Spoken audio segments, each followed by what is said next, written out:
And good afternoon, and today we're live on the drive with the B, young Anita Frida. That was it though. I was close, Anita Africa. Yeah, that was it. Okay. So, and you're here for a couple of reasons. You've got a new book that you're doing. Yeah, I've got a new book called Rivers and Other Blackness Between Us. And it's a book of love dub poems. Really my offering to us as villagers, as witnessers of art, as story makers and storytellers.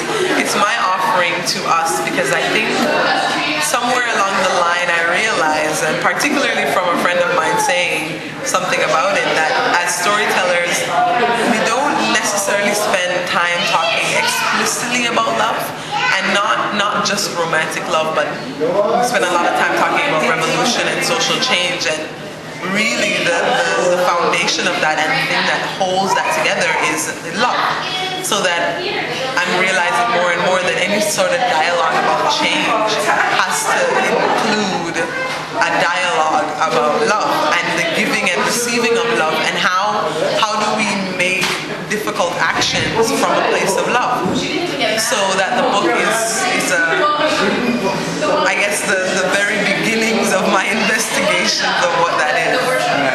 So when you say that, then this is a journey more. Completely, and I see it as a journey because I don't believe, and none of my elders have ever told me that you get to a certain age or place and then you've simply arrived and you sit down and you think of how wonderful and smart you are. You know, in fact, all the elders who I've worked with and learned from and who I've been mentored by have always reinforced to me that this process of storytelling and of developing as a storyteller is one that's continuous, and that's a lifelong process, so that you don't necessarily look at good, better than, best, but what you look at is growth and learning and developing your techniques or developing your form, developing your style, and that takes time. It happens over time, so process. Yes. So how long have you been writing? A very long time. My mother is a storyteller as well, so I grew up among storytellers in Jamaica and in Toronto. So I started writing where I was aware of writing at around 7, 8, where I was conscious of I'm trying to create a poem. Around 7, 8, and I'm 30 now, so what's that, like 22, 23 years? It's a long time. Yeah.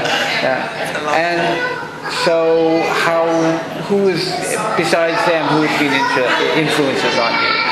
Influences. Well, I think storytelling is this big, beautiful umbrella that houses poets, people like Stacey and Chin, Saul Williams, Michael Smith out of Jamaica, Linton Kwesi Johnson out of England, Jean Binta Breeze out of England, Lillian Allen out of Toronto, Afua Cooper out of Toronto, Audrey Zina Mandela.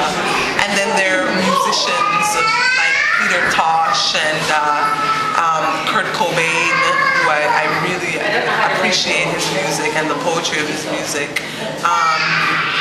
Otis Redding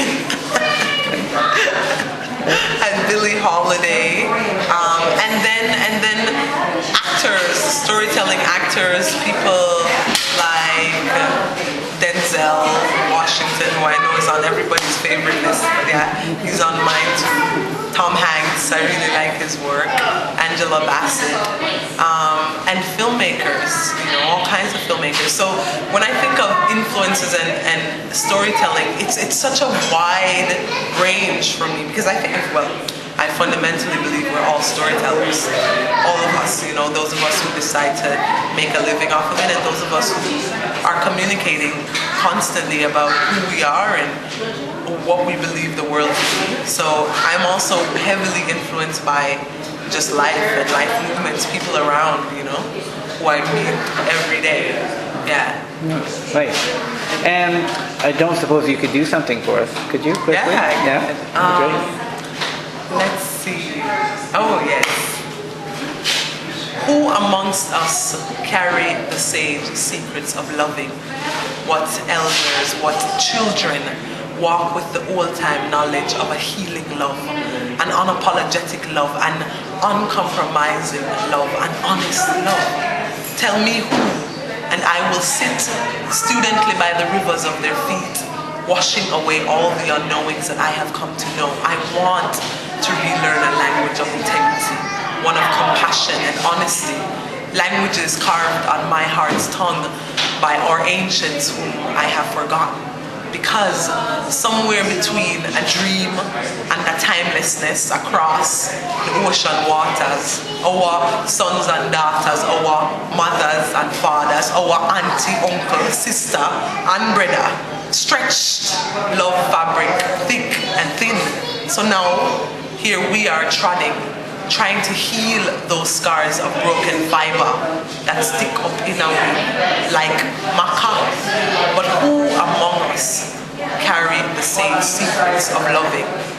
What elders, what children walk with the old-time knowledge of a healing love, a forgiving love, a compassionate love, an honest love?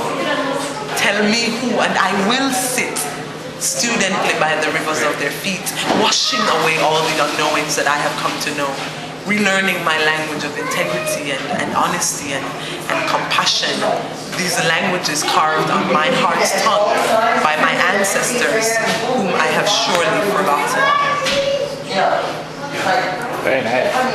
That's great. Beautiful, beautiful piece. Now, for the Magnetic North Festival, can you tell us just a little bit about what that performance is going to be like? Yeah, well, like I was saying, storytelling for me occupies all the spaces. And so I identify as a poet, and I also identify as an actor, and I also identify as a playwright. So the piece that's going to be at Magnetic North is a piece that I wrote and that I perform in.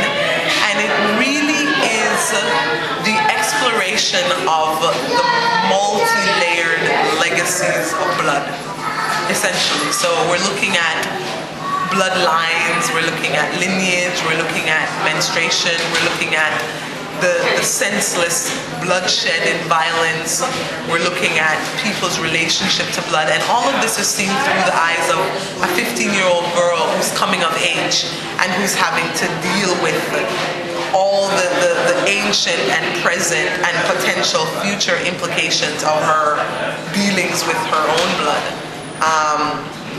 And it has like 13 characters. I play all of them.